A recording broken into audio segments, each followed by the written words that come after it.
Hi friends, please subscribe to Amravati Media and press the bell icon for more latest updates.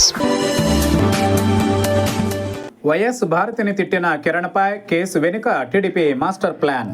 బాధితురాలు మాజీ ముఖ్యమంత్రి YS Jagan సతీమణి Bharati. బాధించింది TDP కార్యకర్త చేబ్రోలు కిరణ్. రాజకీయంగా లాభపడాలని చూస్తోంది ఎవరనే ప్రశ్నకు సమాధానం టీడీపీనే అని వస్తోంది. వైఎస్ భారతితో పాటు వారి కూతుళ్లపై ఐటీడీపీ కార్యకర్త కిరణ్ ఇష్టానుసారం నోరు పారేసుకున్నాడు. సభ్య సమాజం అసహ్యించుకుంది. జగన్ భార్య కూతుళ్లపై ఏం మాట్లాడాడో చెప్పుకోవడానికి కూడా సిగ్గుపడేంత నీచమైన భాష. దీంతో పౌర సమాజం తమను చీత్కరించుకుంటోందని టీడీపీ అప్రమత్తమైంది. ఒక్క దెబ్బకు రెండు పెట్టలన్న చందంగా దీని నుంచి రాజకీయ ప్రయోజనాన్ని పొందొచ్చని చకచక అధికారంలో ఉన్న ఆ పార్టీ నాయకులు పావులు గదిపారు. జగన్ కుటుంబంలోని మహిళలపై అభ్యంతరకర భాష వాడిన కార్యకర్తపై సీరియస్ అయినట్టు ప్రభుత్వ అనుకూల మీడియా ప్రచారం మొదలుపెట్టింది. అంతేకాదు అతనిపై సస్పెన్షన్ వేటు వేసింది. ప్రభుత్వం కేసు పెట్టింది. అరెస్ట్ కూడా చేయనున్నారట.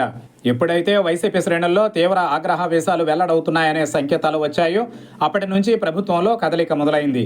ఐటీడీపీ కార్యకర్తపై సస్పెన్షన్ వేటు వేయడంతో పాటు అరెస్ట్ చేయడం ద్వారా చూడండి మహిళలపై తమ ప్రభుత్వ చిత్తశుద్ధి అని చెప్పుకోవడానికి టీడీపీ ఈ ఎపిసోడ్ను వాడుకోనుంది. రాజకీయాలలో ప్రతికూల పరిస్థితుల్ని తమకు అనుకూలంగా మలుచుకోవడం అంటే ఎలాగో వైసీపీ తాజా ఎపిసోడ్ నుంచి నేర్చుకోవాల్సి ఉంది. మహిళలపై అసభ్య కామెంట్స్ను చంద్రబాబు సర్కార్ క్షమించిందనేందుకు ఈ మొత్తాన్ని ఎలా వాడుకుంటుందో వరుసగా 2-3 రోజులు చూడొచ్చు. వీలైతే వాళ్ళు ఛానల్స్లో చంద్రబాబు సర్కార్ గొప్ప చర్యను అభినందిస్తూ డిబేట్స్ పెట్టొచ్చు. తెలివితేటలంటే అవే మరి.